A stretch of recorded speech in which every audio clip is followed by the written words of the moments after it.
A warm welcome to tonight's meeting on behalf of the Whitchurch-Stouffville Public Library and the Stouffville Chamber of Commerce.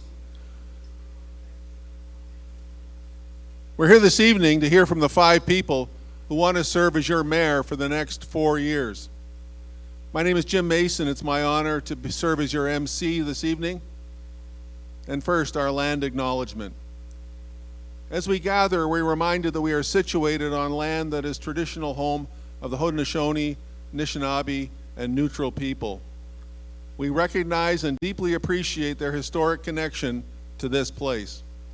We also recognize the contributions Indigenous people have made in shaping and strengthening this community. We are grateful for the opportunity to meet here and reaffirm our collective commitment to make the promise and the challenge of truth and reconciliation real in our community. Now for a few thank yous. First, to all the candidates that are participating tonight, including your neighbors, all seeking the 6 seats on town council, and I hope you took the opportunity to meet them in the hall as you entered the clubhouse here at Spring Lakes this evening. Thank you to all the candidates for being with us. To our hosts, the Stouffville Library and the Chamber of Commerce. To our event sponsor, the Toronto Regional Real Estate Board. To 105.9 Whistle FM, thank you folks.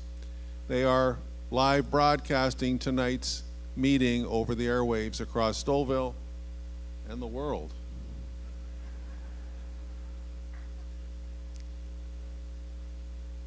Our timekeepers, both directors on the Stouffville Chamber of Commerce, Sonia Torres and Indu Baines, thank you. Our friends at Most Excellent Productions, who are in charge of our sound, and our hosts here at Spring Lakes, led by Bob Lean, who was in the building with us this evening. Thank you, Spring Lakes.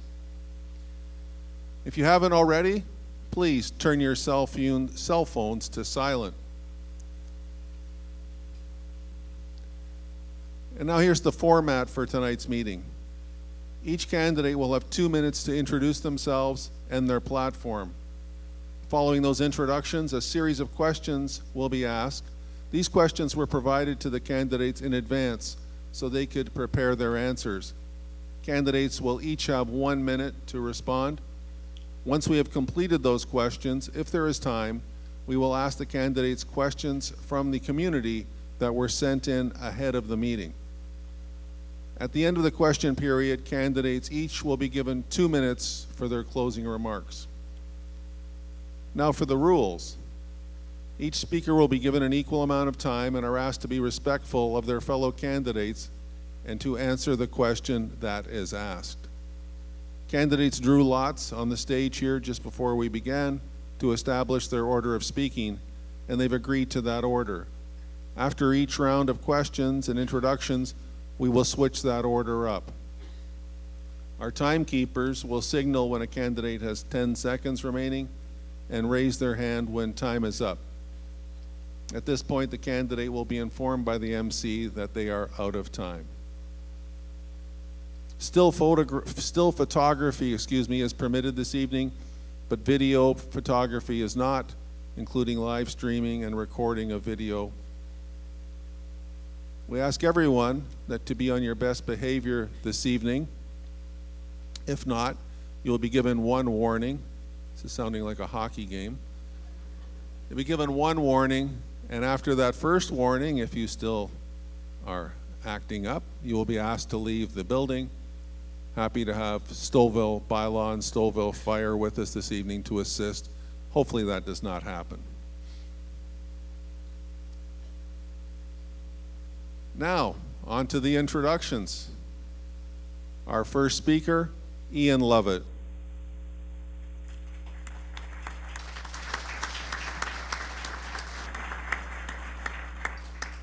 Well, good evening, everyone. My name is Ian Lovett, and I am seeking re-election to be your mayor for another term. I've lived in Stouffville since 2006 with my kids and my wife, and I'm proud to say that we're celebrating our 28th wedding anniversary this Saturday. I would like to start by acknowledging the incredible sacrifices that were made in our community over the last 2 years. Leading the town through the pandemic was one of the most challenging experiences of my life as a leader. There was no playbook, no sage wisdom to call upon. And while this was technically a provincial and federal matter of implementation, I'm thankful that we rallied together as a community to support one another, to support our local businesses, and to ensure that we maintain public health measures the best that we could for the safety of all. 4 years ago, I was elected as mayor with a vision to bring stability back to our town hall. I had a goal to build a unified council so that we could work collaboratively and move the municipality forward together. I'm proud to be before you this evening to say that we've accomplished that goal. The respect we currently enjoy with other levels of government and the funding that has flowed because of the stability return to Whitchurch-Stouffville is an unprecedented $16 million. And I want to thank my council colleagues here tonight for their commitment to putting Stouffville first. It definitely goes without saying that on council we didn't always see eye to eye on a number of issues, but I believe that's actually what makes us a great team. Respectfully challenging each other to find a common good is what democracy and local government is actually all about. Every day I try to model my leadership style from a position of service. Service to my council colleagues, service to our incredible staff, and most importantly, service to you, the residents of Whitchurch-Stouffville. I lead by example and present an open, honest disposition for all that I work with and come into encounter with. So I'm seeking your support on October 24th to continue the good work that we've accomplished these past 4 years. I believe it takes more than one term to really get things moving in the direction our strategic plan outlines. We have lots to do, and I hope that you will entrust me to lead Stouffville for another term. Thank you very much.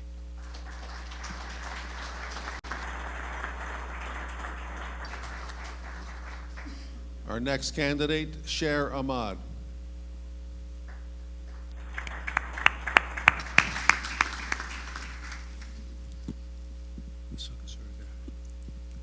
Thank you, sir. Thank you. Appreciate it. First of all, thank you all for giving me the opportunity to sit in front of you all. And every time I was called on the stage, it was only one purpose: to get beaten up by my instructors who were teaching me, whether it was religious studies or mathematics. I got beaten up, so I think after so many years in my life, I think it's the first time that I feel privileged to be here amongst you all. Thank you for that. I'm running for a mayor because there's a lot of issues in our day-to-day lives, in our communities and whatnot, and we are coming out of the pandemic, the Great Depression of our times, and there is no tools, there is no preparation. We have seen in the old age or the senior homes how many of our seniors got killed. I would say got killed because of this, whatever theory you call it, but we are losing our loved ones, and there is nothing in place for them. I have a proven record. I have a background which you could rely on. I'm here in front of you. Consider me as your son. Consider me as your brother. Consider me as your fellow citizen, a fellow human being. Don't go by how I look, how I talk. In order for me to get here, I went through so much. You have no idea. 10 seconds. Maybe, so please give me the opportunity to explain myself, and if I could take the burden or take the responsibility to serve you all. Thank you.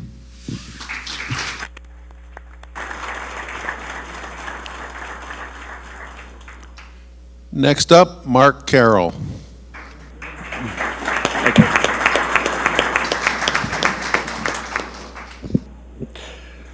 Thanks, Jim. Thanks for our sound guys, Mike, I know him. Thank you to the Chamber of Commerce and the library staff for their organization of this gathering tonight here at Spring Lakes. Thanks for everyone who is attending and taking the time out of their busy days to come and listen to us. Thanks to the candidates that have put their names out there to run for positions on council. It's not easy and it's expensive. I know because I've made a commitment not to solicit funds from developers. It seems that developers fund campaigns because they're looking for favors. I will not be beholden to an industry that is going to make a profit, and affect our communities. There are 22 candidates running for positions on council. This is unprecedented for the town of Whitchurch-Stouffville. One can only think that something is broken. I've lived in Whitchurch-Stouffville for 35 years, with more than 30 years actively serving my community. As Ward 2 councillor from 1997 to 2003, I'm very familiar with holding the position on council. I joined the Whitchurch-Stouffville Fire and Emergency Services after that, and I've been a volunteer firefighter for 18 years. I'm also an instructor and platoon captain for the department. I was a founding member of the Friends of Musselman's Lake and chair for 5 years. In those years, we helped to establish clean drinking water for the communities of Ballantrae and Musselman's Lake. I was the town of Whitchurch-Stouffville certified arborist in the Public Works Department from 2016 to 20, already?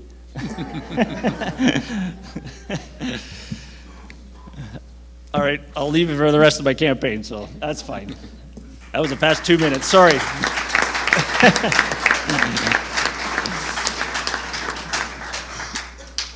Our next candidate, Justin Altman.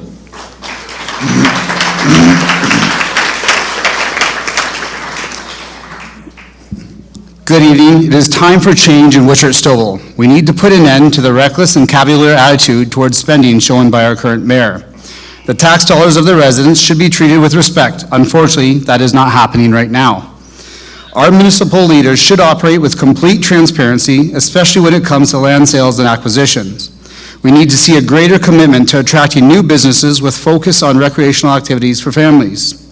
These are tough times for families. In fact, some analysis say that we're heading towards a recession. Grocery bills are through the roof and mortgage rates continue to climb.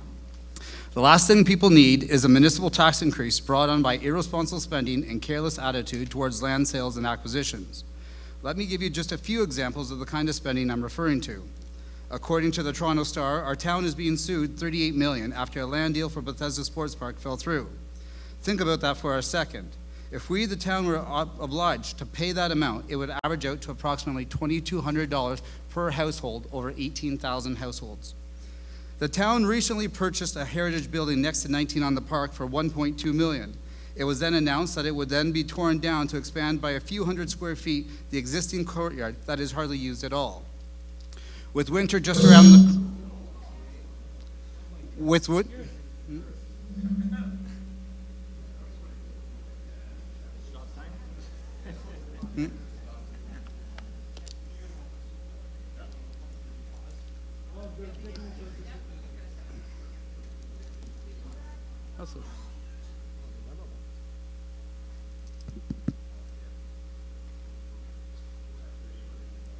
Test. Okay. Right. With winter just around the corner, the town has given up control of Soccer City, a move that has created a lot of confusion and uncertainty for families. I could go on, but I think you get the idea. Our current mayor seems to be a little starstruck these days, while families struggle to find activities in town and Main Street is full of vacant buildings. He's busy making elaborate fan videos to Elon Musk. Don't get me wrong, I'm all for attracting the best and brightest to our town. A high technology factory would be nice, but how about we start with a movie theater and recreational facilities for our family? I ask that on October 24th, you re-elect me, Justin Altman, for your mayor. Thank you.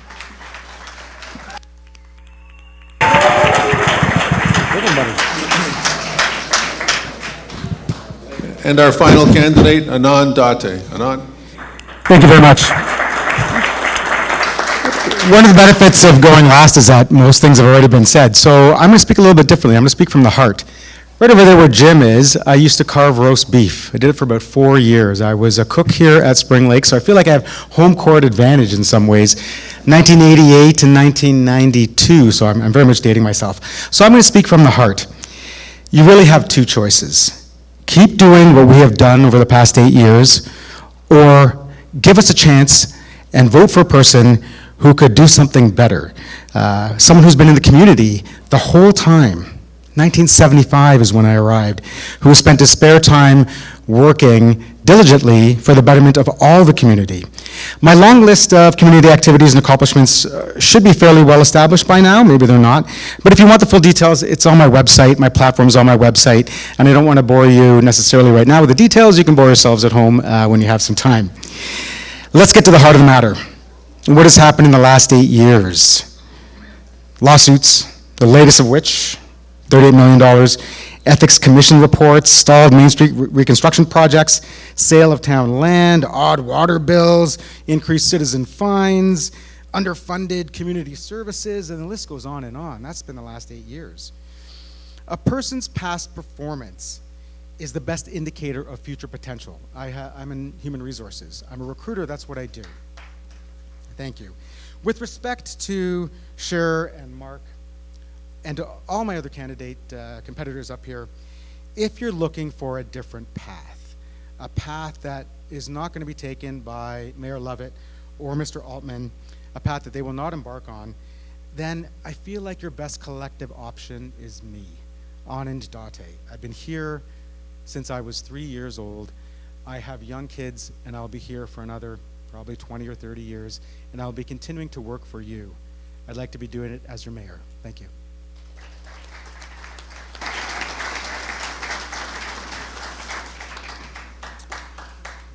Thank you all. We'll now proceed with the question period. As mentioned, these questions were provided to the candidates in advance. Each speaker will have 1 minute to answer each of the questions, and we'll be rotating the speaking order after each question. Question number 1, affordable housing. As the dream of purchasing a home moves further and further out of reach for many, the availability of purpose-built affordable housing has drastically diminished. Question, if elected, what will you do to build and increase purpose-built affordable housing in Stouffville? We'll begin with Cher Ahmad. Excuse me. As you are aware, the town of Stouffville is already constructing one large building for the purpose of affordable housing on Main Street in Stouffville, which is a very good step in the right direction. I would like to commend our current mayor for spearheading this initiative and seeing it through to a completion.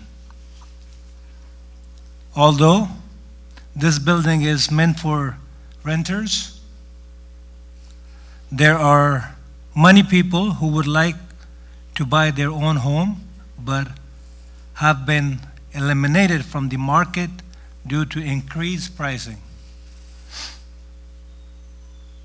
There are a number of large developers and currently building in Stouffville, and what I would do to make it a condition of their site plan approval.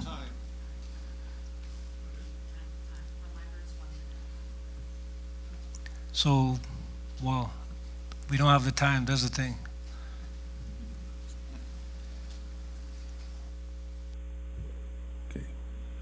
Next speaker, Mark Carroll. Right now, owning or even renting a home seems to be just a dream for a lot of Canadians. The average home in Ontario is now over $1 million. The average household income after taxes is $65,000. If you did nothing else but put that money to a house, it would take you 15 years to pay off that house. Home ownership in Ontario is now a lifelong commitment. Affordable homes through assisted living in York Region has a 15-year waiting list. We have to change. We have to change the mindset of developers. We have to take 5% of all developments. So right now, we take 5% of all developments for parkland. We can do this. We should be able to do the same for affordable housing. But again, we have to be careful on how we do that. We don't want to segregate people by income. We need to, when on council 20 years ago, developers came to town with big plans for 40, 50-foot lots. Well, you guys are extreme. Yeah, 1 minute reminder, 1 minute for everybody. Next speaker, Justin Altman. Thank you. Our planning department has experienced a higher than average turnover this term. Staff require the proper resources and the bodies to move residents' applications for renovations and builds fast and not spend months or years going back and forth with minor changes. I simply did not just toss up building application signs by the roadside with no action. I got shovels in the ground and applications approved quickly for all. These projects must be a benefit for our residents from day one of the construction and continue to benefit the future generations. No knee-jerk, poorly planned 18-story skyscrapers where Main Street bottlenecks. That is poor planning for generations and beyond. You do not have to go far. Use a portion of your $9,000 travel allowance to go to Markham and 16th Avenue to see. Remember the Glen Grove Rupert development. I put a fire under the builder and called the creditors on the project and got the hole in the ground to finally be built.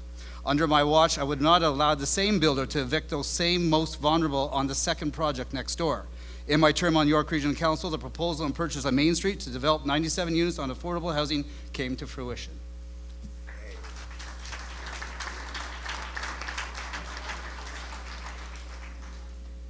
Next up, Anand Date. I'm already doing some of this work. I'm your community liaison for to York Region for the new development between Metro and Betts Pools. I had true input for that facility in terms of safety, accessibility, construction plans, but we need more targeted development that we need, not just what developers want to build for us. I'm all for businesses making their profit, but we need to influence them. Right now we're getting run over by the developers. We need a stronger voice. I feel I could be that stronger voice. If I have extra time, I'm going to give it back or use it later. Thank you.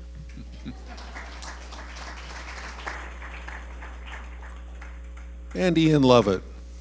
Jim, I want to thank you for this really important question this evening. I was honored to have been asked to be the vice chair of Housing York by Chair Emerson in 2019. And in that time, I've learned so much about the need for purpose-built, affordable housing in Stouffville and the region.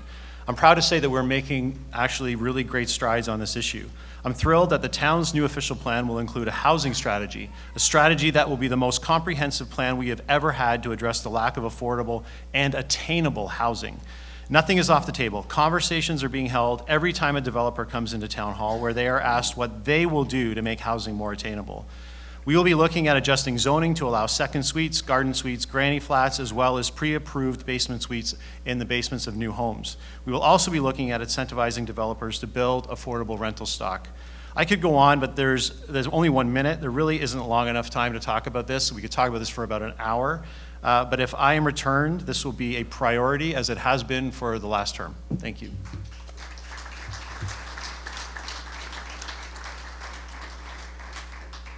Thank you all. Our next question is on the environment, and specifically the Greenbelt.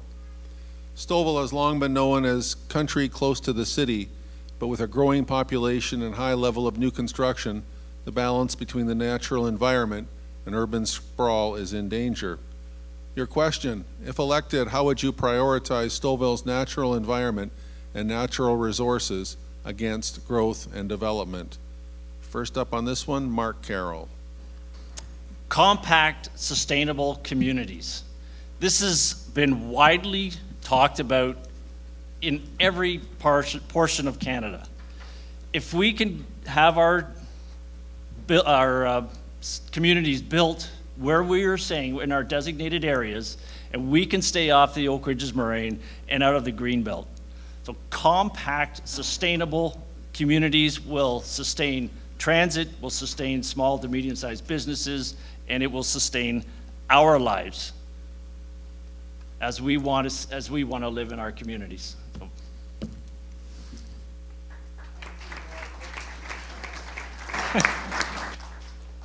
Justin Altman. Mayor has spent the last 4 years and hundreds of thousands of dollars to lobby York Regional Council in the province to remove 300 acres of greenbelt land from the 404 Gormley area and the whole south side of Bethesda between 9th Line and 10th Line to become development. On June 30th, his recklessness continued. He illegally contravened the Municipal Act and legislation. Chairman Emerson asked for any pecuniary interest or conflicts of interest, and you said no, Mayor Ian Lovett. When you knew about the agenda item G, this was your motion asking the province to remove the 404 and Bethesda lands from the Greenbelt for development.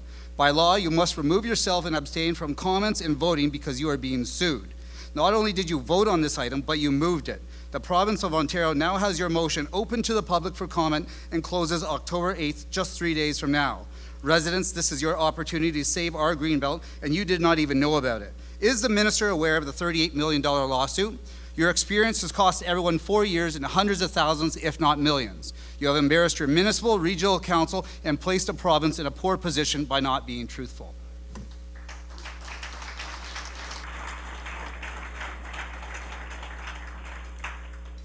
Anandate.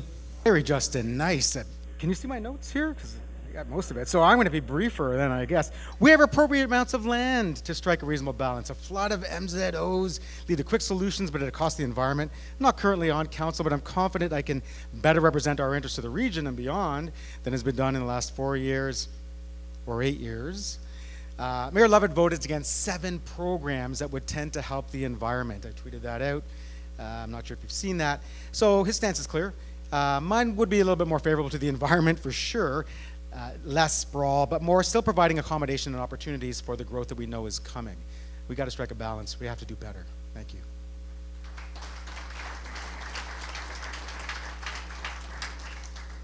Ian Lovett. Thanks, Jim. This is a topic that I'm asked about frequently, and I want everyone to know that balance is actually possible. Population growth in Stouffville is inevitable, and that's not a bad thing. The province dictates the growth levels, but we at the municipal level have control over where, when, and most importantly, how growth happens. 90% of Stouffville is already protected by the Greenbelt and Oak Ridge Moraine Conservation Acts. And to clarify some misinformation that's been shared by candidates, our council has never, nor will ever, approve an MZO on the Greenbelt, ever. To suggest differently is purposely misleading the public and should speak more about them as a leader than us. Our new official plan will have extensive policies on protecting our natural environment, water resources, as well as mitigating the impacts of climate change. As a dad of 3 kids and a grandfather, hopefully one day, protecting the environment for the good of our future generations is of the utmost importance to me. And if re-elected, I will ensure every decision on future development is continually looked at through the lens of protection. Thank you.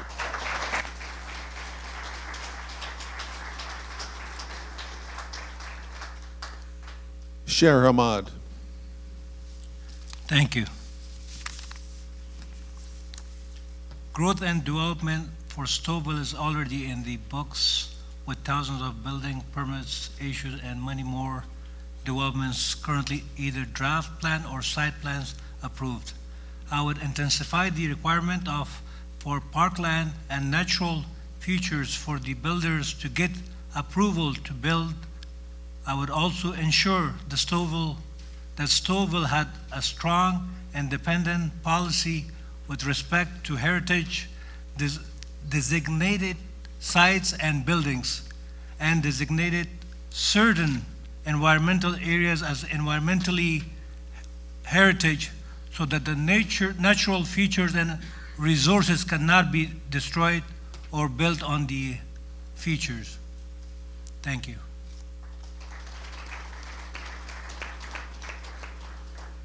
Thank you all. Our third question is titled Offsetting the Tax Burden on Residents. With the majority of the tax burden falling on residents, many homeowners in Stouffville find their property taxes to be significant and challenging. The only way to offset this is to attract new business to the municipality. Your question, if elected, what is your plan to attract more businesses to Stouffville in order to offset this tax burden on residents? We'll lead off with Justin Altman this time. Thank you. Remember when I brought to light the behind door trade center deal? Once elected office, the course of direction quickly changed, and together we created your vision of the Longos Plaza with additional retail outlets. Further, residents were concerned for the lack of senior housing for a growing population, and I was able to see new long-term care and retirement facilities of Mongshong and Bloom choose Whitchurch-Stouffville. In addition, in my term as mayor, the Ballantrae Plaza was built, and we also saw the lands north of Hoover Park build many new industrial condominium units. The white belt lands located on the Highway 48 rezoning will now increase our residential tax base instead of balancing the commercial industrial base that we actually need. The question I have is, did the $500,000 donation from both developers for his mayor's legacy fund affect the decision-making process approving 3,000 homes, which will cost us more in the end as residents? Instead, he has spent 4 years and hundreds of thousands of dollars going after greenbelt lands with no plan or guarantee from any commercial stakeholders. This leads me to ask the question, did Elon Musk ever get back to you?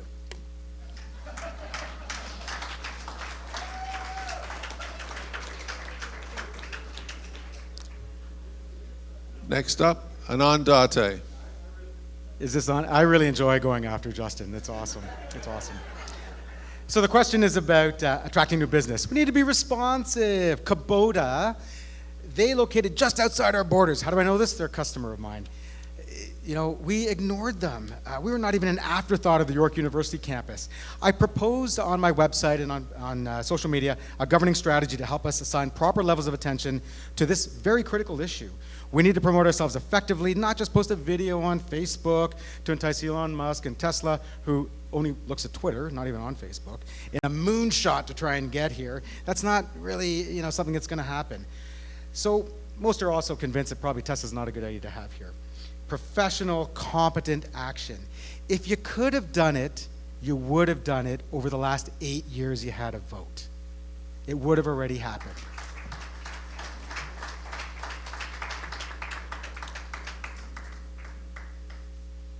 Ian Lovett.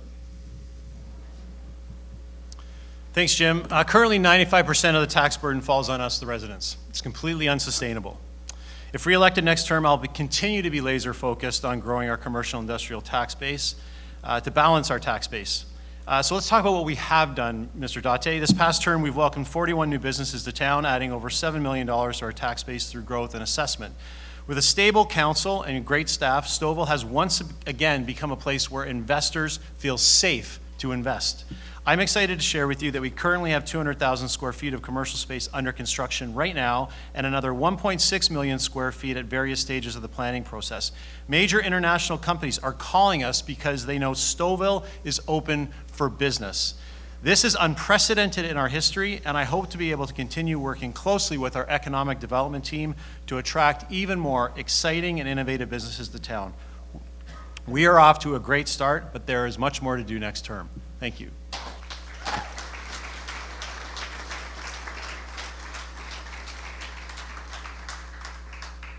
Sher Ahmad.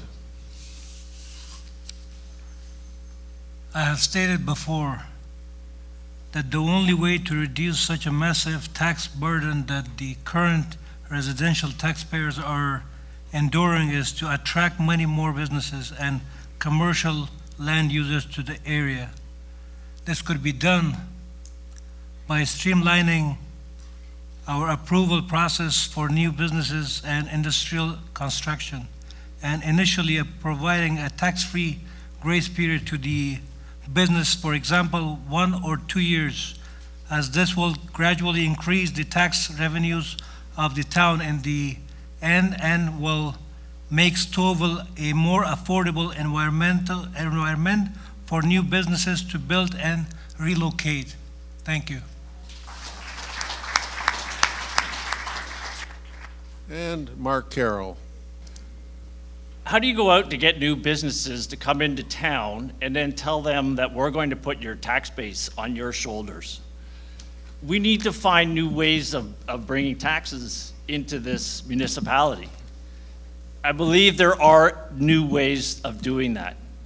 So 94% or 96% residential and 4% industrial commercial taxes at this time. When will that hit 70 and 30? When I was on council 20 years ago, that same number was still there, and we were talking about hitting that 70-30%. In 20 years, we're at 96 and 4%. What is going on if we can't attract businesses? We're just building residential taxes. $7 million in new taxes? Yes, residential taxes. Yes, we've got a little bit of the industrial commercial, but that's a pipe dream right now to get to the 70-30%. That's a long ways off. So how are we going to get there?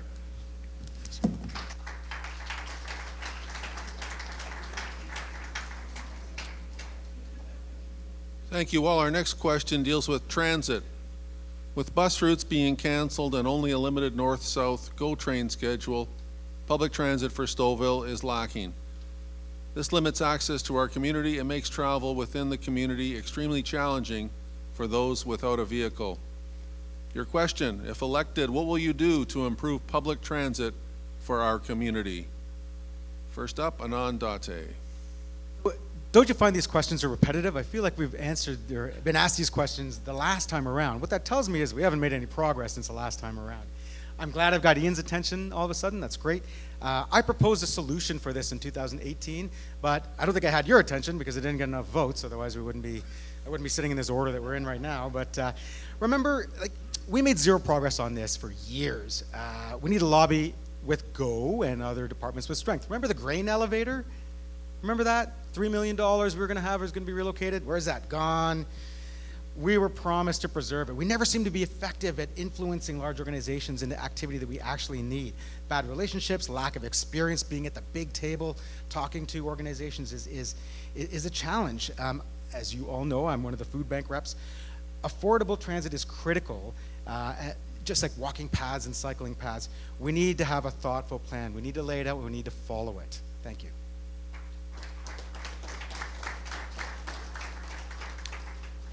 Ian Lovett. So between 2012 and 2019, YRT ridership in Stouffville grew to 100,000 riders. But unfortunately, that ridership fell off a cliff by more than 60%, causing cutbacks in routes and public transit during the pandemic.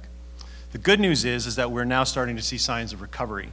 As our town population grows, the demand for more transit will grow, and I'm prepared to use my seat on York Region Council to advocate for more frequent buses and more bus routes to serve our community. As far as train travel comes, I'm excited to see Metrolinx investing more in our community through their GO expansion program. The program is unprecedented in its scale and its complexity, and it'll bring more trains, more capacity, faster trips, and trip times to Stouffville. I've worked hard to develop an excellent relationship with Metrolinx CEO Phil Verster and his staff, and if re-elected, I will continue to advocate for even more transit options for you, including two-way 15-minute service to Union Station and the Up Express from Pearson on the Stouffville line. Thank you.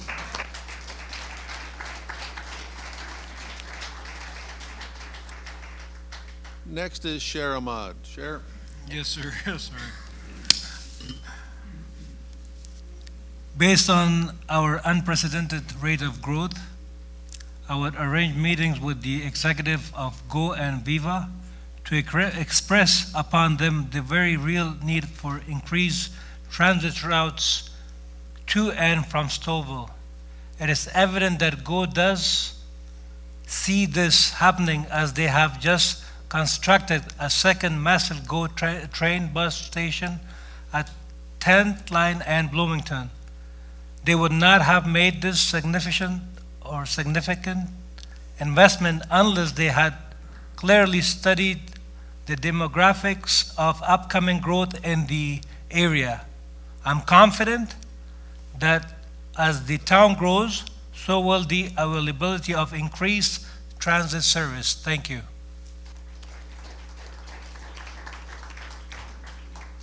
Thank you. Mark Carroll. York Region Transit only services about 20% of the town of Whitchurch-Stouffville. A quick loop around town and to the Markham-Stouffville Hospital. That is it. You get a town the same size as Aurora. We're about the same population as Aurora. They have more than 30 kilometers of York Region Transit, plus they have Viva that goes up and down Yonge Street. So people in Aurora can get to Newmarket, Vaughan, Markham, Richmond Hill, East Gwillimbury, pretty well anywhere in York Region. And a lot faster, because it's a 40-minute loop here in Whitchurch-Stouffville. If the region has got it in their official plan that we are going to be growing, they need to provide those transit systems here and to all of Whitchurch-Stouffville, not just a loop around Stouffville. And we need to go somewhere else other than Markham-Stouffville Hospital.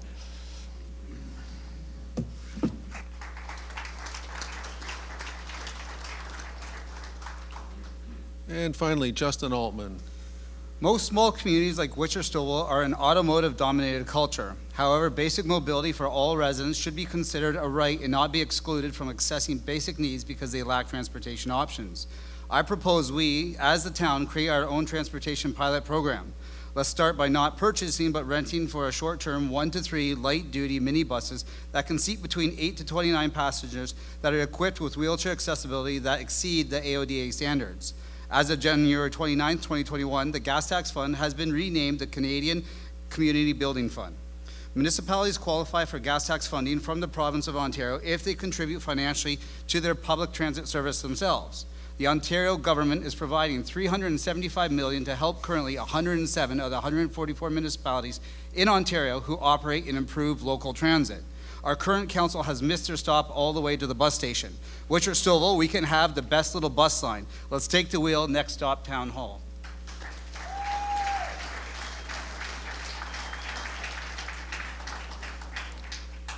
Thank you all.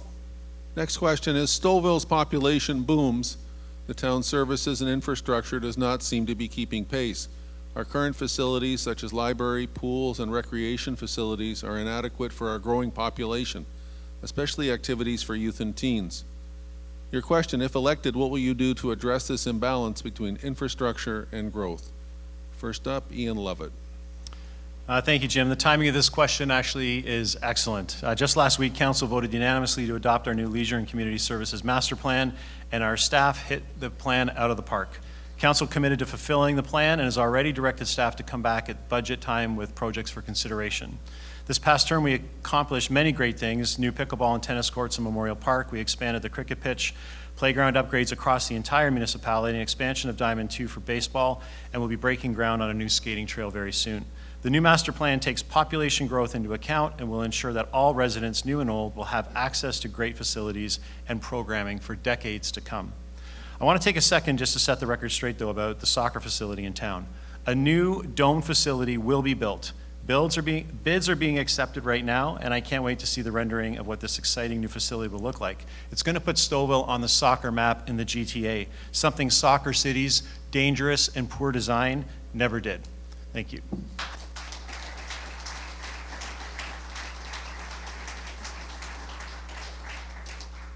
Cher Ahmad. Cher. Yes, sir. Thank you, sir. Appreciate it.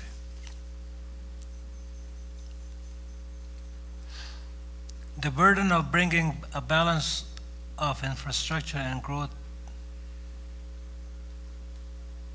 should rest clearly upon the builders who are bringing all of these new residents to the town with the need to access things like library, pool, and recreational facilities. All builders who come to Stouffville make enormous and significant profit on the houses they build, and as such, I would increase the DC's development charges that the builders are required to pay to the town and designate the increase strictly towards a fund designated to repair, improve, and maintain our current and future facilities. Thank you.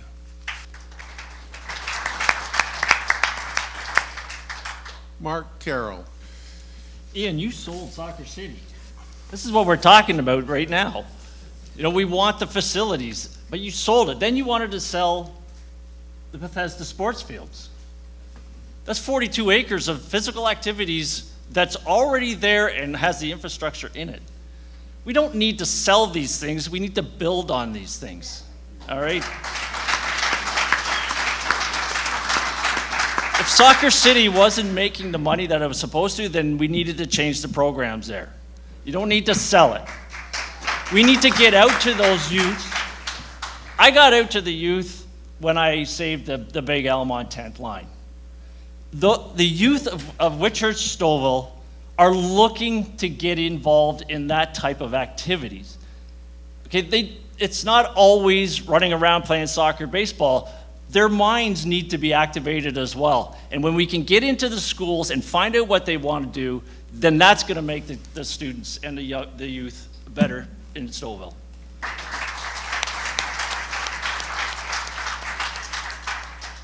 Justin Altman. I propose that we review the potential of moving our town hall from 111 Sandiford to Hoover Park and Highway 48 area.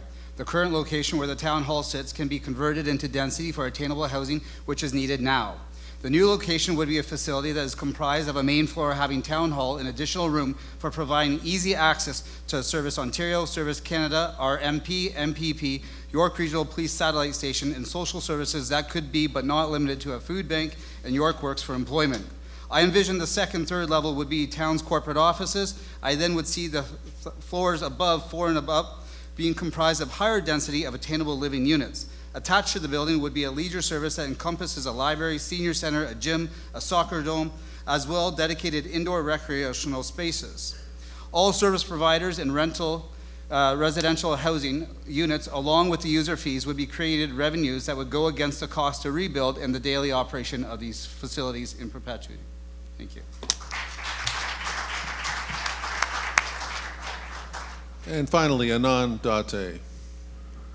So we got to stop the flow of these financial leaks as soon as possible. It's really distracting. So this is not just a financial issue, this is a commitment issue. So we keep doing the wrong things in the wrong way. Justin, weren't you also the guy that wanted to take Stouffville Fine Furniture and turn it into a parking lot in your at the beginning? It's something like that. Maybe I'm mistaken.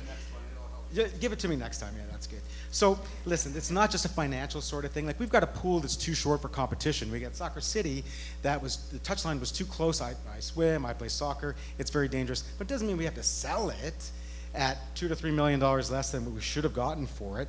You know, we had the new arena had heat recovery systems for a second pool. Then we put them in, and then we didn't build a second pool, so that was a waste. So these sort of things go on and on. Main Street reconstruction, we start it, we stop it. We start it, we stop it. It's not just a financial issue. This is a commitment issue. Let's have a holistic plan and get the job done. It will take several terms to do it. Some of us already had several terms at it. Let me at it for several terms. I'll try and turn it around. Thanks.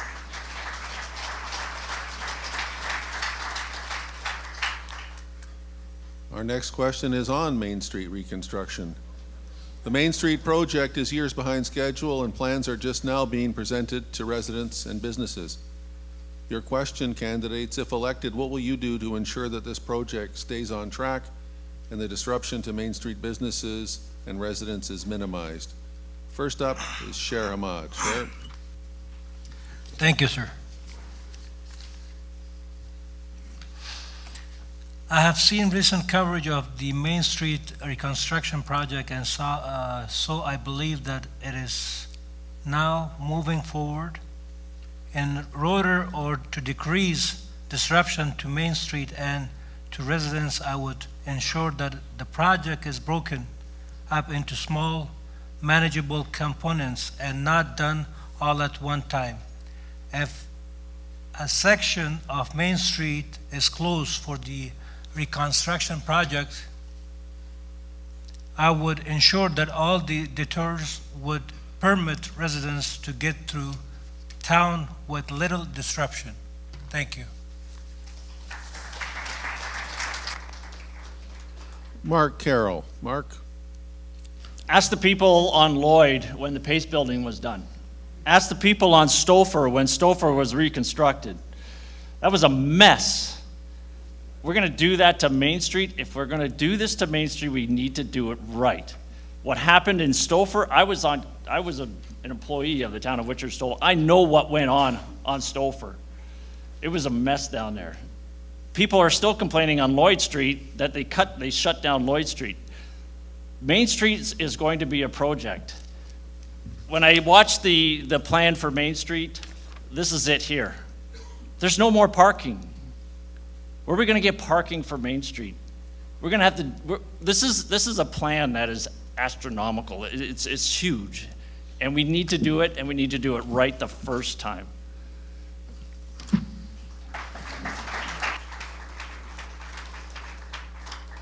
Justin Altman? Those of you who are familiar with the Markham Main Street redevelopment, that is my vision for our Main Street.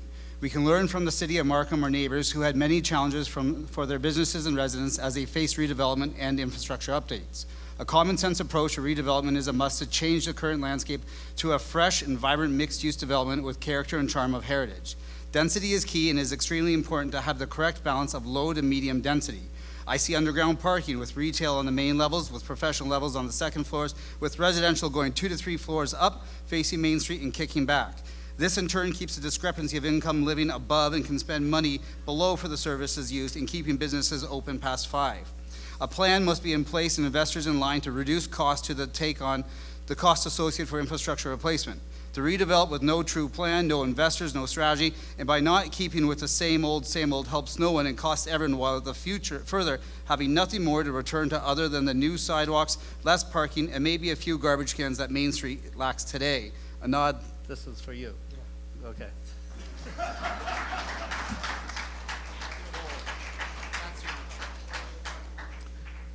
Anand Date. Another question, another year, another term goes by, same question. So you should have done that in 2014. That sounds great. Ian, you should have done that in 2018. That sounds great too. It's a brutal issue. We don't have a main street like Unionville. We don't have a main street like Markham. It's narrow. There's no pond, and we have no money. So how are we going to get this done? Well, we had a golden opportunity. COVID shut everything down. If we were going to do it, we should have done it then, but we said, nah, there's no money to do it. Well, how do we end up with no money? Like, who was responsible for that? I'd look to the people that were there between 4 and 8 years before to figure that out. That's what we ended up with. So it's going to hurt. It's going to be horrible, but it has to be done. It just gets more expensive every year, and it's sort of driving out the opportunities within Main Street. The solution is not going to be an easy one. I had said in 2018 that I would get it done, and I would have put my term on the line for it. If it was unsuccessful, vote me out, but it needs to be done. I'm willing to give it a try again, using experts and getting it done properly. Thank you.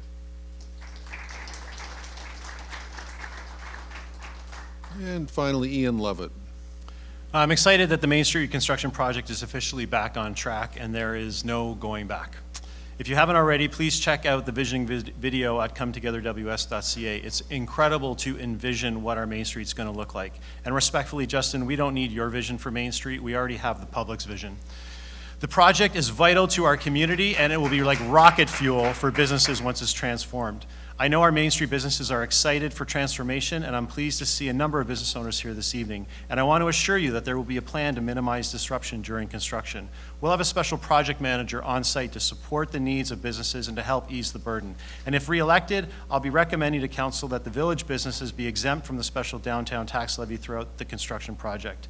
Our Stouffville Village businesses are an important part of our community, and when the reconstruction is completed, the village will be an attractive destination for shopping, dining, and more. Thank you.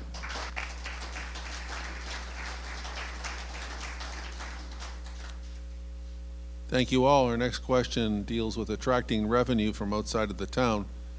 Stouffville is a vibrant community with so much to see and do here.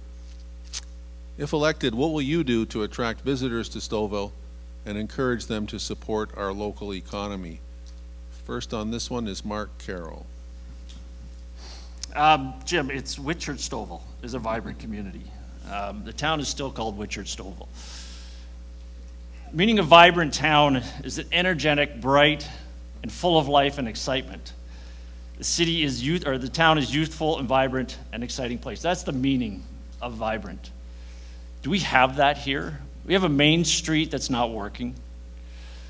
Our parklands are just grasslands. There's very few trees in our parklands. We only have maybe 3 or 4 tourist destinations. We have Timber Creek, we have treetop trekking in Bruce's Mill, we have the Whitchurch-Stouffville Museum, we have 19 on the park.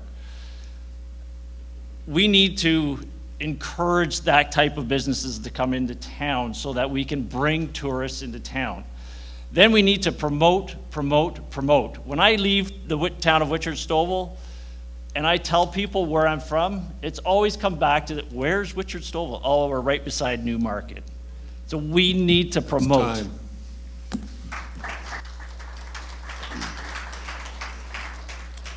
Justin Altman.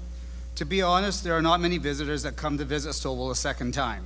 That is because after the first time visiting, they decide to call here their home. Our residents and business community are the most amazing people who dedicate and volunteer their time to create fun and attractive year-round events that draw thousands of visitors.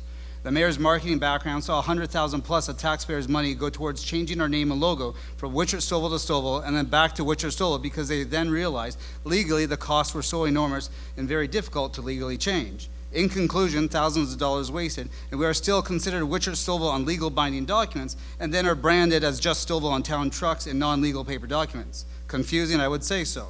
A huge fail to attract tourism. Invest in our residents and they will continue to create, foster, and attract many from near and far.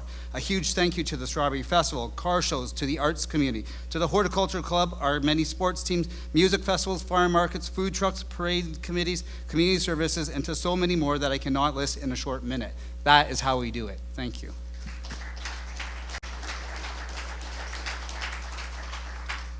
Anand Date. Anand. Thanks. Yeah, so the first thing I would do is I would stay out of the news. So we've been in the news for all the wrong reasons for 8 years.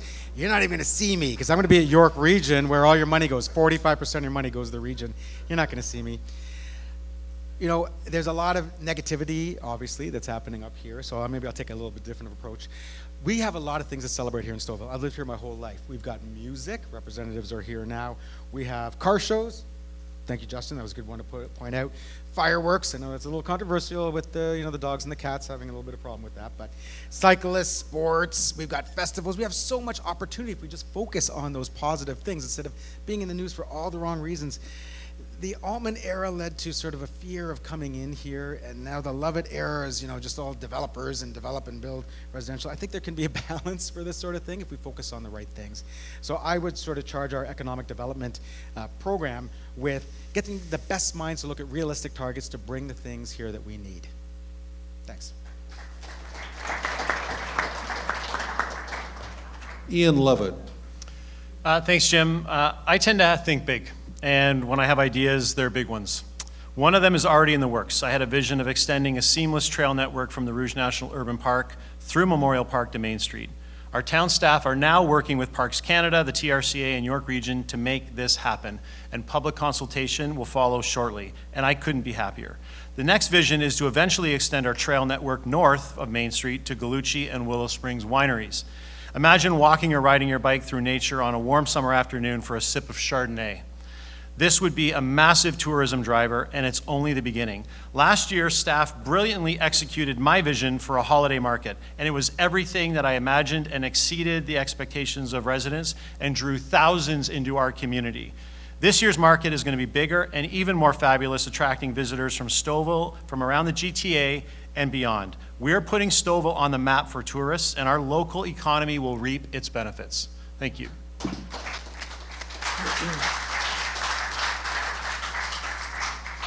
And lastly, Cher Ahmad.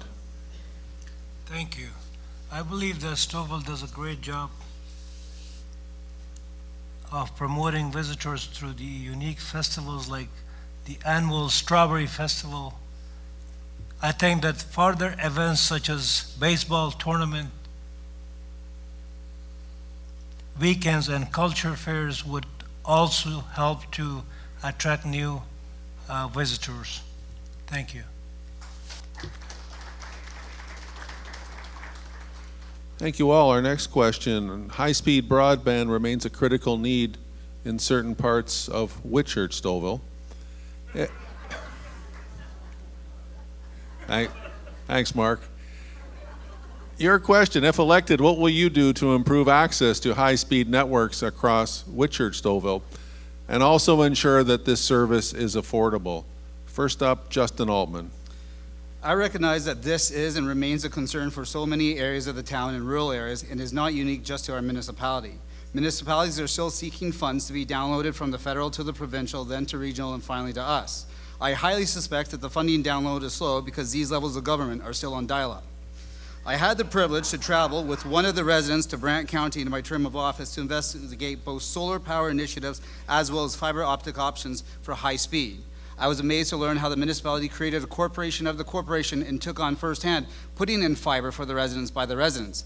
In turn, residents paid themselves at a cheaper rate than other providers to get the best access, which in turn created revenue to the town and helped tax base in other services.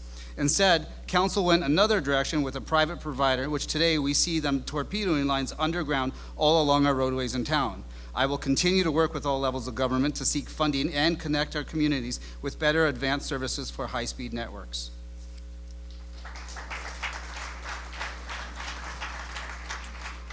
Anand Date. Yeah, it's a critical issue. So do you remember Ken Ferdinand's, our councillor? He worked for years and years to get good internet connectivity into his ward.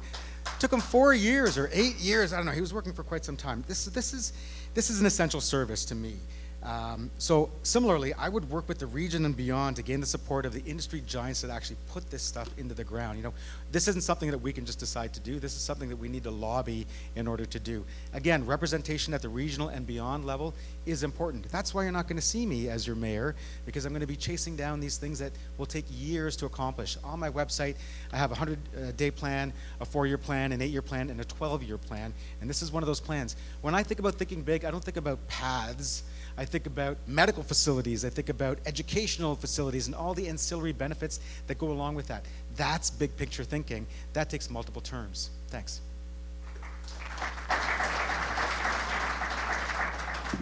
Ian Lovett. The need to access fast, reliable, and affordable internet service was never more apparent than during the pandemic. There are still areas in Stouffville that don't have high-speed access, and that is completely unacceptable. We have made great progress, but there's still a lot more work to do, and I want to be reelected to keep at it. 6 years ago, 75% of the rural area of town had no high-speed internet. Today, that number is down to between 10 to 15%. The province's deregulation of hydro poles to allow fiber installations was a major breakthrough and a more cost-effective way than direct drilling conduit through our rural road network, and this is really good news. At the region, I am the director of YorkNet. The town and the ISP are working together on projects to advance high-speed to some of our more rural parts of Stouffville. I will continue to push for more internet companies to invest in Stouffville. This past term, we saw major investments from Vianet and Telmax to make more capital investments of fiber in their networks. The key to keeping costs low is competition, and there will be no shortage of internet service providers that I will approach.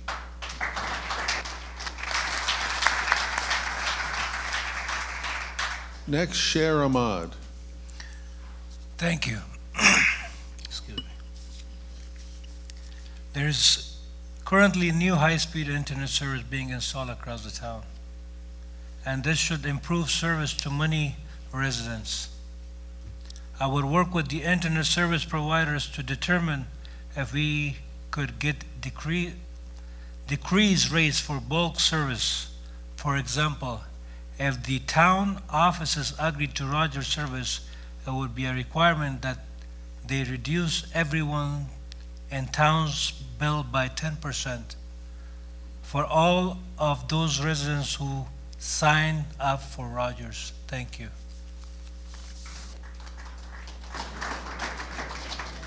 And finally on this question, Mark Carroll. Mark?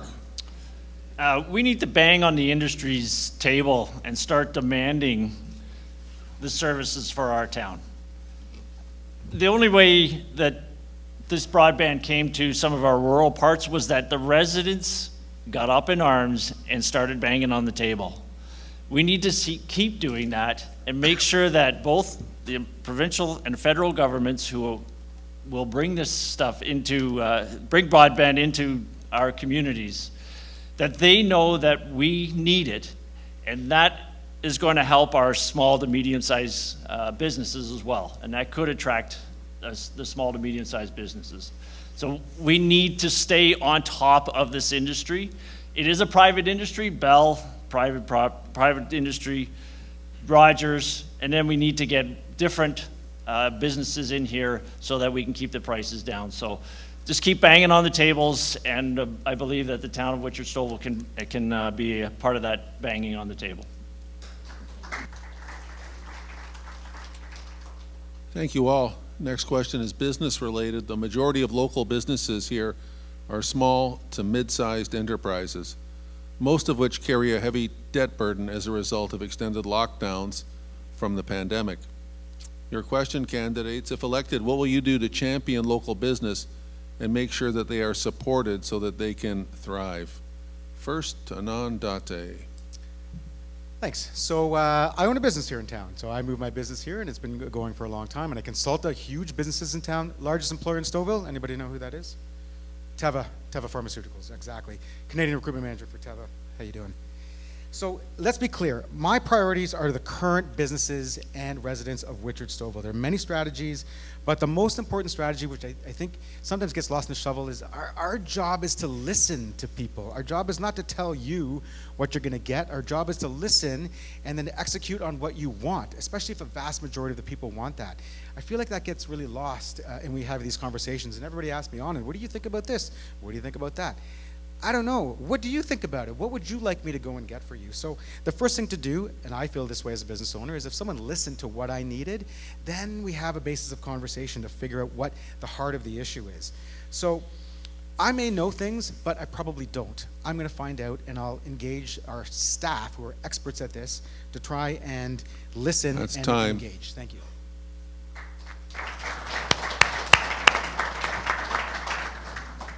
Ian Lovett? Local businesses in Stouffville know that they have my full support, and that's demonstrated by the many endorsements that I've been honored to receive during my campaign from business owners. Throughout the pandemic, I worked closely with Stouffville Chamber of Commerce and our Economic Development Department to support businesses through a variety of initiatives, such as the very popular townwide patio program, as well as the various shop local programs like L4A, the Community Improvement Plan, or CIP, where grants were given to local businesses across every ward to help with capital and marketing needs. My office even held a shop local contest to draw people into the village to shop during the pandemic. With our renewed partnerships with the province and the federal government, we secured $370,000 in grants to support small businesses and tourism infrastructure, and another $109,000 in community improvement grants. If re-elected, I will continue to advocate for more grants, promote the newly approved townwide CIP that supports our economic development vision. We are open for sustainable growth. Thank you.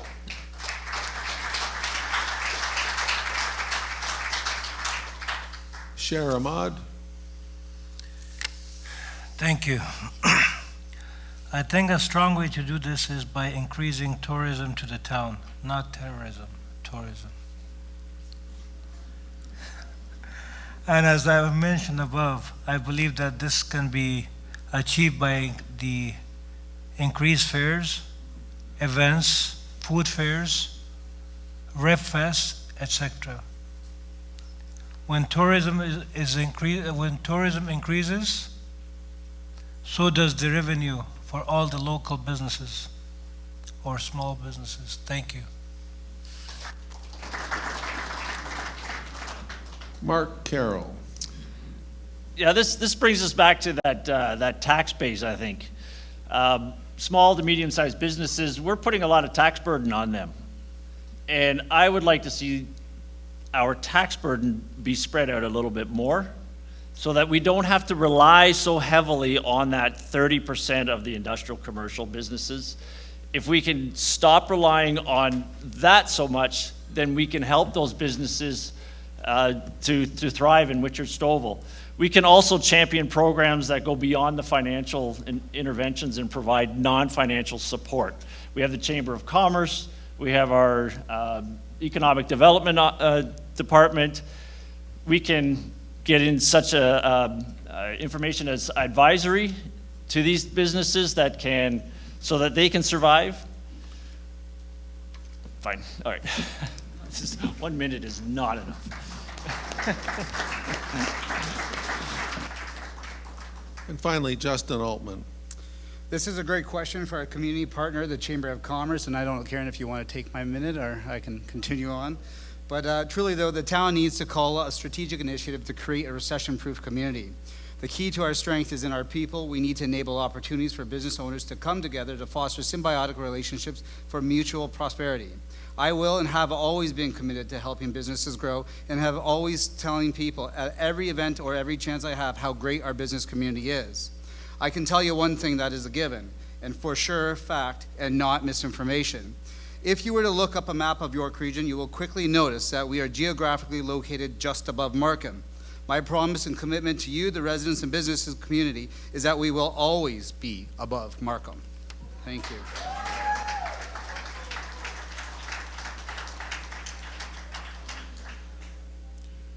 Our next question deals with diversity and inclusion. As our population continues to grow, the fabric of our community becomes more culturally diverse. Your question, candidates, if elected, what would you do to ensure that diversity and inclusion are represented and that newcomers are included? First on this one, Ian Lovett. This is a great question, as diversity, equity, and inclusion are important matters that we are actively addressing in Stouffville, welcoming new people to the community from many, many diverse backgrounds. During the racial unrest in 2020 due to George Floyd's murder, I spearheaded the town's first ever Diversity, Equity, and Inclusion Committee.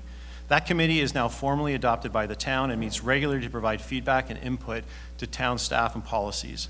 I'm proud of our progress as Council just approved the Diversity, Equity, and Inclusion Strategy and Plan, which provides a framework and guidance for the town on two important lenses, the workplace and the community. The strategy and plan are now being implemented by our staff. To celebrate the full diversity of our community, we must create safe and inclusive environments where all voices can be heard. This is accomplished by removing barriers to participation, providing equitable supports or resources, and focusing on building a culture of respect and belongingness within our own community. Our role as government leaders is to serve all residents equitably. Thank you.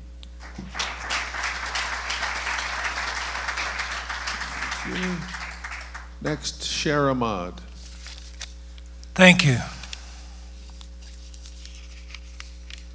I would ensure that there was one employee, one staff at the town to deal specifically with diversity issues and providing all services and resources to direct our newcomers to the places that they need to obtain these resources from. If there is one person designated to assess what the needs of all new residents, I think that they will feel safe and welcome into the community. Thank you.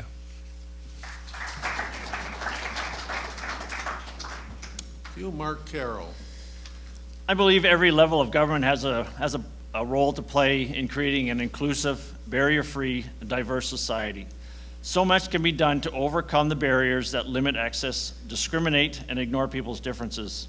As a Caucasian male in Canada with no disabilities, I feel that I have lived a privileged life and may have never felt left out or discriminated against. It will fall upon myself to learn from others, understand, empathize, and lead to make necessary changes to allow others to live here as I have. From mental health and physical disabilities, language differences, cultural differences, equity and inclusion of women, the town of Whitchurch-Stouffville must learn from others as well as look at what is unique for the town.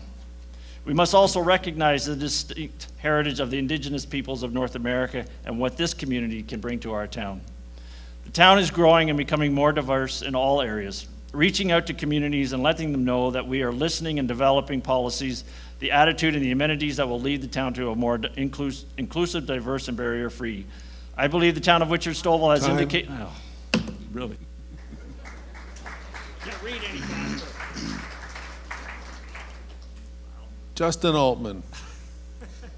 The first step is the adoption or implementation of strategies that facilitate positive intercultural encounters and exchanges that promote equal and active participation of residents and communities in the development of our town.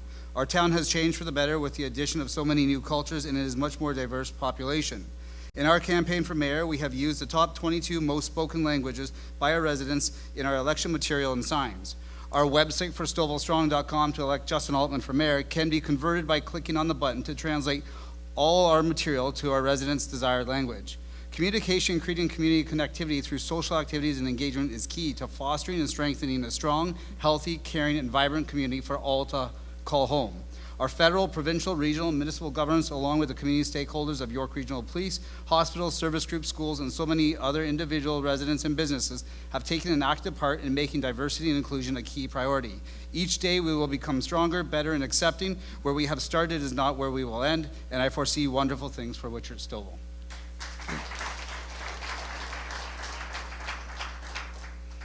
Anand Date.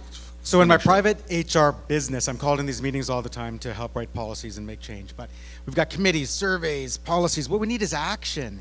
There is a little bit of good news. As probably one of the poster people, of diversity and inclusion since 1975. It's already happening, thankfully, but it's not really happening because of what we are doing at council. It's happening because of what you're doing in the community.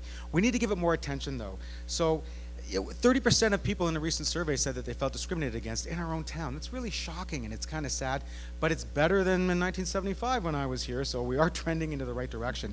So here's something that we could also think about. Imagine, if you will, I've been a supporter of Indigenous affairs. If we say, how about 5% of all purchases in our purchasing department should be from organizations that employ Indigenous peoples? Very simple, right? That could start to work. So that's just one of the many different things that I would like to propose to help with DE&I, it's called, but it's happening. So let's push it along further. Thank you. Thank you all. Our next question deals with social programs.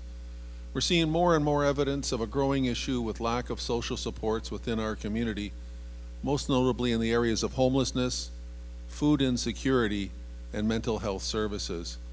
Your question, if elected, how will you improve social service supports in Whitchurch-Stouffville?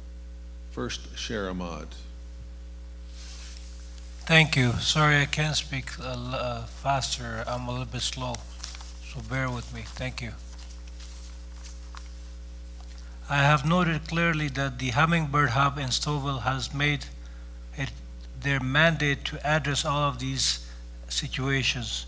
Currently, the Hummingbird Hub is a non-profit organization and so does not have a great deal of resources to deal with these large and significant issues.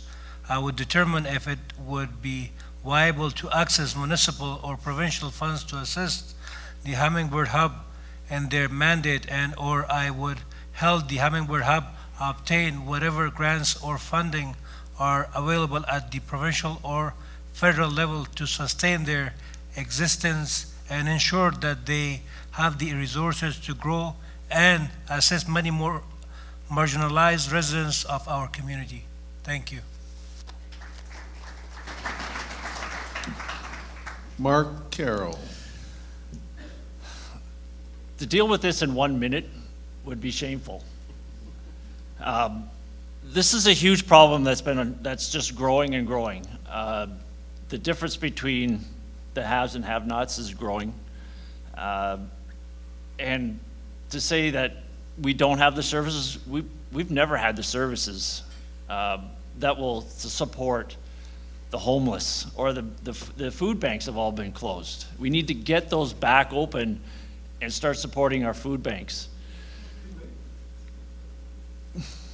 But they've been reduced, sorry. But we need to get back and support them.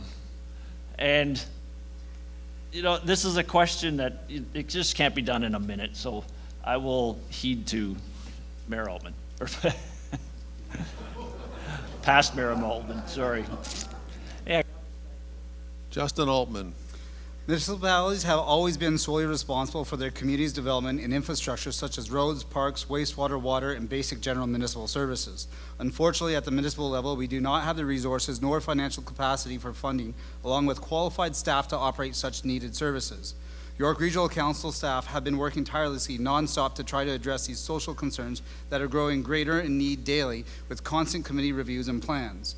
The mayor and council must create an emergency ad hoc committee with all community partners and stakeholders and keep a strong thumb on the pulse of the community as we potentially head into a recession. As tough times fall in the air and after the last few years of pandemic restrictions, inflation, lack of services, and so many other variables affecting our residents, we must be strong together to help those in need. At too many doors, I have witnessed firsthand the loss of hope.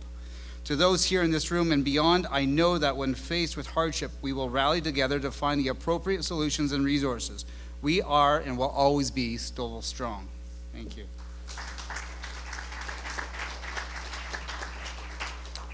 Anand Date. Yeah, I agree with Mark. 1 minute's not very much time, but Mark, our food bank is open Monday and Wednesday, 9:30 to 12 noon, and we will meet all demand. So we're okay over here. Direct funding, I want to focus on one thing. So direct funding of groups that support challenged sectors is what we need. It's very difficult to get government funding, and it's somewhat controversial. But what I would encourage is that those that can help directly. No more pooling of funds into a big thing and doing all kinds of activities over that. Get the donors to donate directly to the people that need it, and the role of council, the role of the mayor's office, the role of the advocates would be to facilitate those donations, to encourage those donations. Let's not choke that off. Let's get it going directly to the people so they can help who needs the help the most. But we do need to do it on a community level because it's very difficult not to do it. How do I know this? I think you all know I am on the board of directors of the food bank. I'm on the board of the library, and I see these people where they are advantaged by the big heart that Stouffville has. So thank you.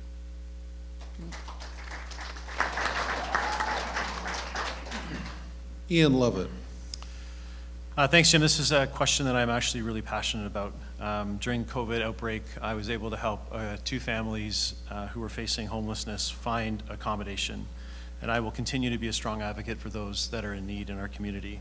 There's no question that more social services are needed in our town. But this is York Region's responsibility, and this is where part of your tax dollars go. I've asked the Commissioner of Community Health Services at York Region to increase supports in Stouffville, and I'm happy to report to you tonight that she has seen our need and has agreed.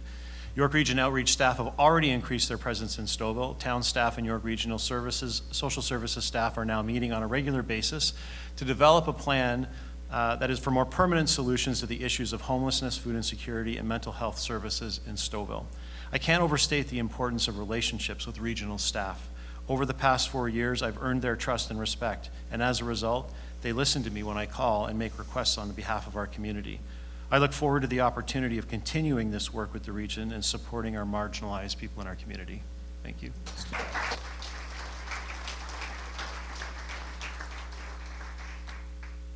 Our next question. Many residents are forced to live with the howl of GO train whistles passing their homes.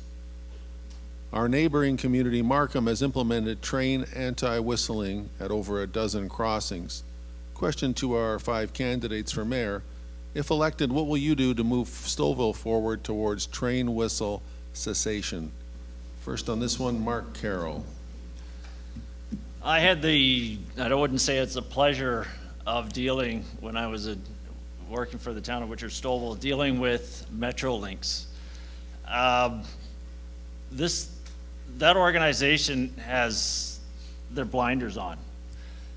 The only way that we are going to get them to respect our communities by not blowing the whistle through our communities such as they do in Markham is to gather together and demand that they stop doing this. You can't just send resolutions to the province and saying, look, you got to stop this, you got to stop this, you got to stop this. Because the province just gets resolution after resolution, and they look at it and they go, well, yeah, that's another one, so just push it on. We need to get out there and say, look, you can't keep doing this. So we have the provincial members of parliament that we can start getting to demand that they stop blowing these whistles.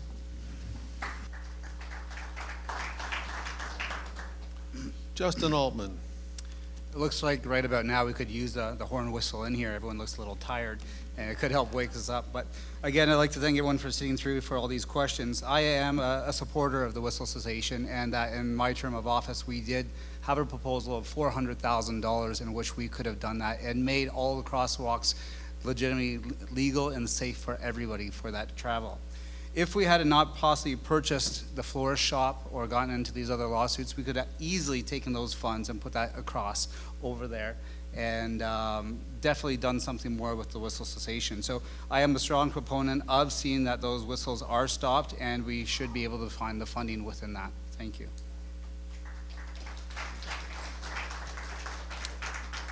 Anand Date. So is the question, are we for whistle cessation or are we against it? I'm not exactly sure about that, but going back to what I said before, you tell me. If 80% of you want the whistles to be stopped, then that's my job to go and stop it. I have lived here in the same house I've lived in now, that house in 2008. I don't even hear it anymore, but I know some people that are closer definitely do hear it. So if you want it stopped, I'm for stopping it. I think that's not a particularly popular opinion because some of our ward councillor candidates might see it differently. So I'm ready to be influenced if that's a health issue or a safety issue. But for me, generally, I'm okay with cessation. But you tell me. What do you want? Ian Lovett.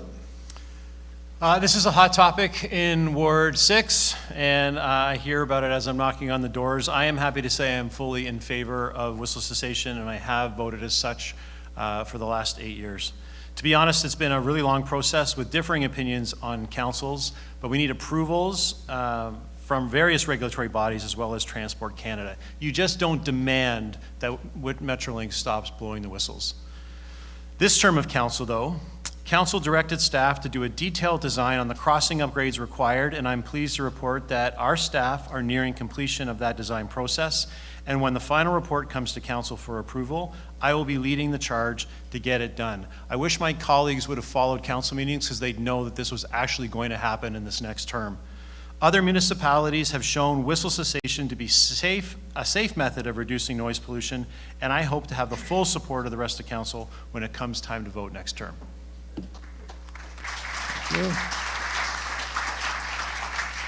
And last up on this question, Sher Ahmad. Thank you, sir. I find this question odd. As in question number 4 above, you stated that the transit routes to and from Stouffville are decreasing, not increasing. However, I think that the train whistle, much like the chime of the town clock, is enduring and charming and greatly enhances the small town feel of Stouffville. For those living close to the tracks, I'm sure it would be annoying, but like anything else, it is something you would get used to. My suggestions would be that during the daylight hours, say from 8 a.m. to 6 p.m., the whistle should be permitted, as there is also a safety purpose for these whistles as well. I do think that the whistle is necessary during the night, as it would be disruptive for people as fewer. Thank you. Thank you. Appreciate it. Our final question of the evening was also submitted by a local resident, and it goes: over the past few years, the need for true environmental stewardship due to extreme weather in all communities has truly become a reality. This question, if elected, how would you position Whitchurch-Stouffville to truly embody strong environmental stewardship? This will go to Justin Altman first. Awesome.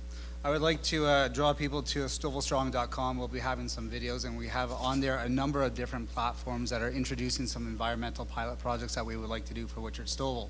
One is we have to have a stronger environmental committee here with the municipality.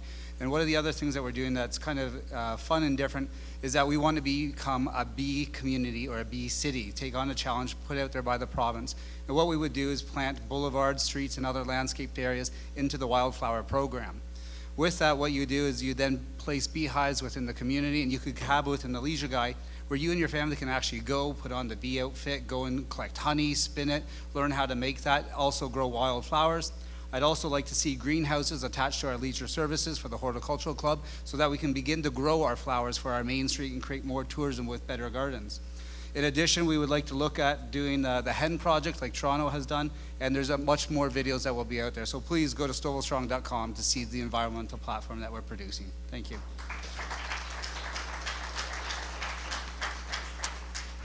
Anand Date. Jim, can you repeat the question? Sure. Over the past few years, the need for true environmental stewardship due to extreme weather in all communities has truly become a reality. How would you position Whitchurch-Stouffville to truly embody strong environmental stewardship? Okay. The extreme weather part is the thing that I'm thinking of right now, because I get shingles in my backyard all the time whenever the wind blows. So, you know, we could be the green country close to the city, or however we're going to remarket that, but we've missed so many opportunities for 8 years. You know, every new building that goes in, it could be green on top. You know, you could have recovery systems, heat recovery systems, and so many different things. But we need the infrastructure to do that. You know, we need fiber optics, we need cabling, we need, you know, all kinds of things to be able to really promote that. But we need to encourage the developers to build these types of facilities. I think it would be too easy for me to say, well, there should be Tesla charging stations at every grocery store. You know, pretty easy to say, difficult to do. But we need to actually spend a little bit more time planning out 4 years, 8 years, 12 years in advance. And the problem occurs when, we're just fighting over each other every 4 years. So I think it is achievable, but it takes a long-term vision. Tough to go green.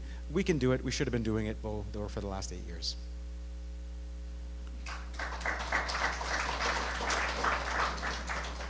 Ian Lovett. Thanks, Jim. Extreme weather is directly related to climate change. There's just no question about it. And we've failed as a municipality. We have not done what we could do. There was reports that came last term where we had applied for funding. We received funding for EV charging stations, and they were turned down. That is a big failure. That's not going to happen. We need to start making decisions at council that are going to protect our community. And the last thing is development is being encouraged to build green. Look at Ledgemark on the corner of Weldon and Main Street. They're building with ICF, geothermal, solar on the roof. They are an industry leader that we need to keep attracting in our town. Thank you.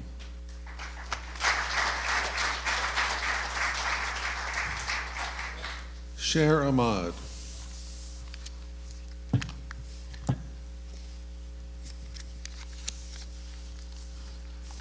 I think that my very sincere commitment to the residents of Stouffville, in terms of importance of increasing the tax base, managing sustained growth, and dealing with issues like homelessness would be of tremendous benefit to the residents of Stouffville.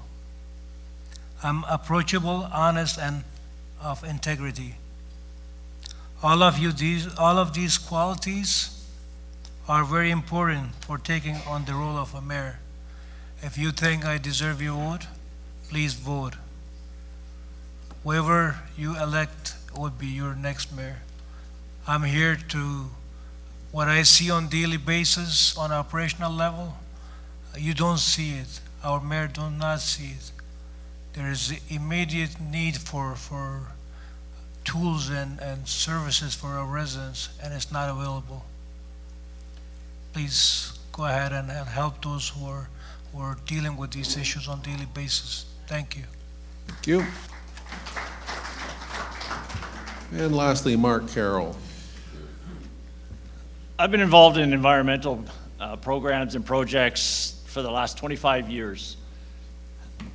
When I worked for the town of Whitchurch-Stouffville as the town arborist, I saw the lack of attention to our trees.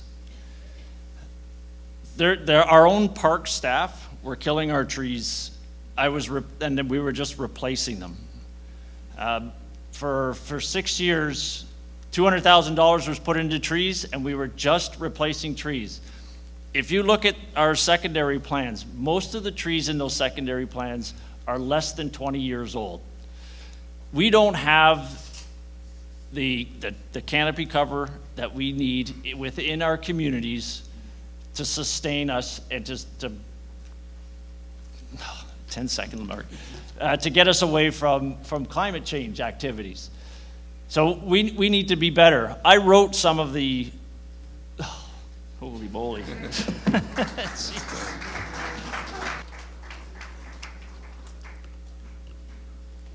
Thank you all for those answers to our questions. Thank you to those who submitted questions in advance of the meeting.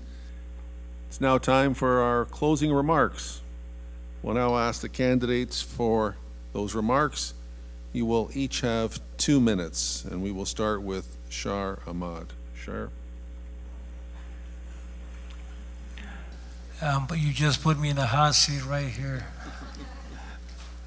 Well, my platform is simple. I'm here, I achieved what I wanted to achieve in life. I did what I wanted to do. I'm here for the new generation. I'm here for the seniors. I'm here looking for the opportunity to serve you all in the future and make sure you've been looked after. If you think I deserve your vote, if you think I need a chance, this is your time. Consider me as your family member. Welcome me with open arms. I do not deserve your hatred. Give me love. Thank you. Appreciate it.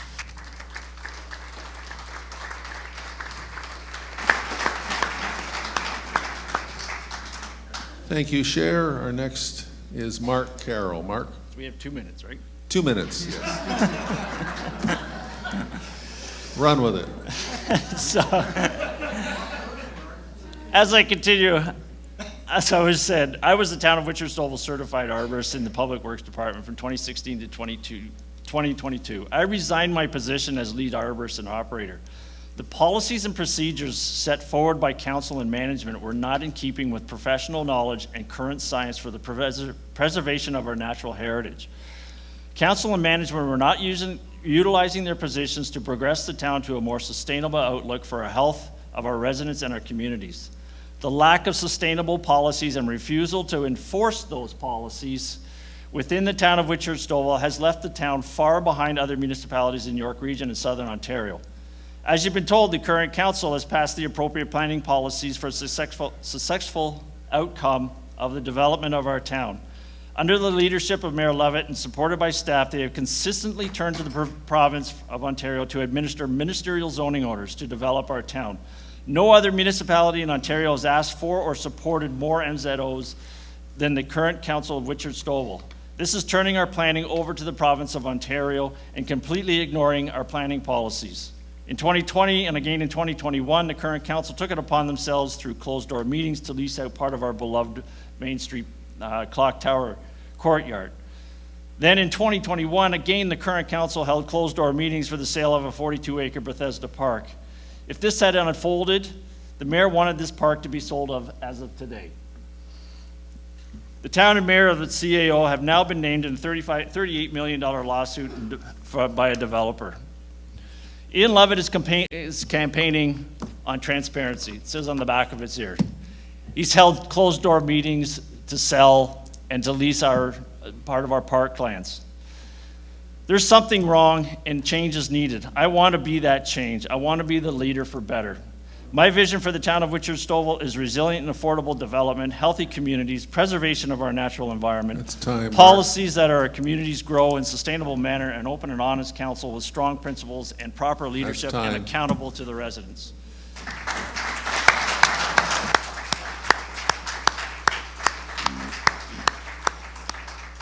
Thank you, Mark. Next, Justin Altman. If I am elected as mayor, I will reverse the 78% salary increase and the current mayor granted himself and replace it with a modest cost of living increase. I will also get rid of the recently granted $9,000 flat rate car allowance for the mayor and put it back in place that is based on a per kilometer rate on actual business usage. I will make sure the town's land sale and acquisition practices are fully transparent, thus avoiding further litigation like the $38 million lawsuit. I know how to get things done for our town. During my tenure as mayor, I was instrumental in canceling the Trade Center and introducing Longo's Plaza. I helped to get the only new approved long-term care facility built in Ontario, Mong Shong Foundation. I worked with our residents to raise $140,000 to build a mobile accessibility trailer that your mayor sold for $1. I worked to relocate the local food bank, traveled to Africa for IGOMA partnership, and approved the raising of the Pride flag in Stouffville. I also approved affordable housing for our community. If elected as your mayor, I pledge to create a joint venture entertainment facility for all ages that will offer multiple activities, including a bowling alley, a movie theater, and more. And the facility will be able to adapt to programming in response to community needs. I will also create a medical-based hub on Hoover Park commercial lands that combines health and social services with affordable living, long-term care, and retirement facilities. Part of that effort will include a partnership with post-secondary satellite campuses to train students who want to work in these fields. I strongly believe that the families of Stouffville deserve a government that respects their tax dollars and values of our wonderful community. And I hope that you share that belief. On Monday, October 24th, vote for change. We can do this together. Vote Justin Altman. Thank you very much.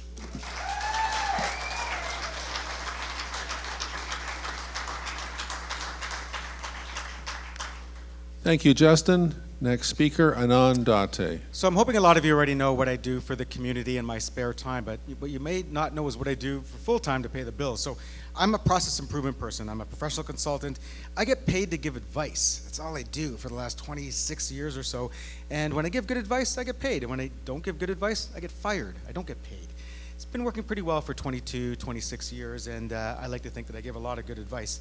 I'm trying to be a little bit funny, a little bit entertaining, mostly because we've already heard these questions before, and I'm kind of trying to entertain myself a little bit. It's the same issues over and over again.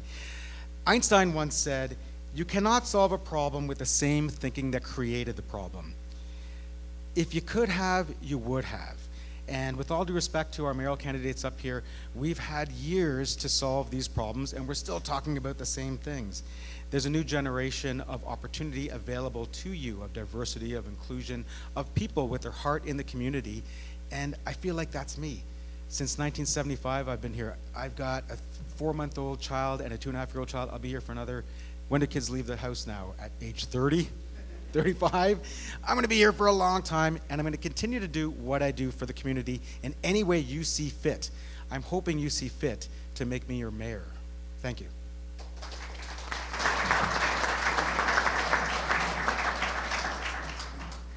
Thank you, Anand. Ian Lovett.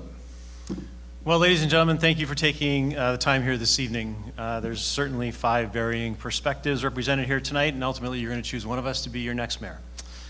As the past has demonstrated, unproven leadership can cause unnecessary turbulence in town. It's also believing that council experience is not required to assume the role of mayor is not realistic or even practical. Building important relationships with staff over my Ward 5 council term provided me a solid foundation to start this term as mayor, having a vision to build a functional council team, which eluded the previous mayor, and to execute our strategic plan through what we now know was a global pandemic was no small task, but we accomplished it. Commitment, dedication, compromise, and servant leadership are the attributes that helped me lead through these last 4 years and will continue to serve me well into the next. We are a town where staff proudly come to work again. We are a town where entrepreneurs are investing in us again. We are a town that loves to celebrate big again. Quoting one of our branding pillars, we are all neighbors here, committed to growing an inclusive locale that embraces diversity and runs on the kind of positive energy that welcomes and supports families and communities of all types. We are powered by neighbors. I love that so much. This campaign ramped up for me in late August when I started knocking on doors, and I feel like I've had hundreds of important conversations with residents and our neighbors, like Bruce on Stouffer Street, or the Catherines, yes, 2 of them on Gar-Lehman this week, or Liz and her family on Iroquois. But listen, more than anything this evening, I want you to know that I'm thankful. I'm thankful for the opportunity to lead our municipality as the 9th mayor in our history. I'm thankful for the confidence that you have put in me these last 4 years. The responsibility is not lost on me, and it has truly been my honor and a privilege to serve you. And now I'm asking you to put your confidence in me again for another term. There is still a lot to do, and it feels like we're just getting started. But when it's all said and done on October 25th, I'm taking my wife away on a much-needed vacation to spend some time together and celebrate. Because regardless of the outcome of the election, I will have won. Time. Thank you.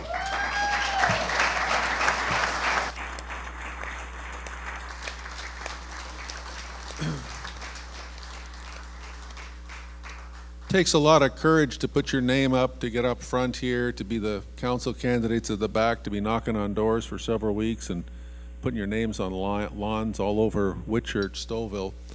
So if we could, on behalf of the Stouffville Chamber of Commerce and the Public Library, I think all of these candidates in the room with us deserve a big round of applause. Thank you.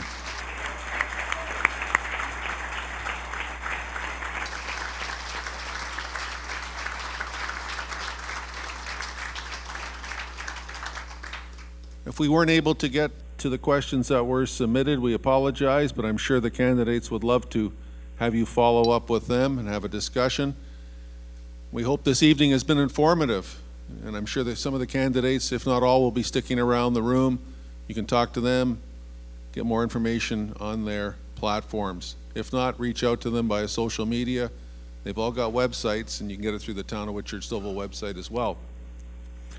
If you're interested, there'll be a recording. The audio recording of tonight's event will be posted on the Chamber's website, stouffvillechamber.ca, stouffvillechamber.ca. Please share that with your neighbors and friends and family. That should be up shortly. And please remember, voting days, advanced voting locations are open October 8th and 15th. Election Day, October 24th. Have a great night.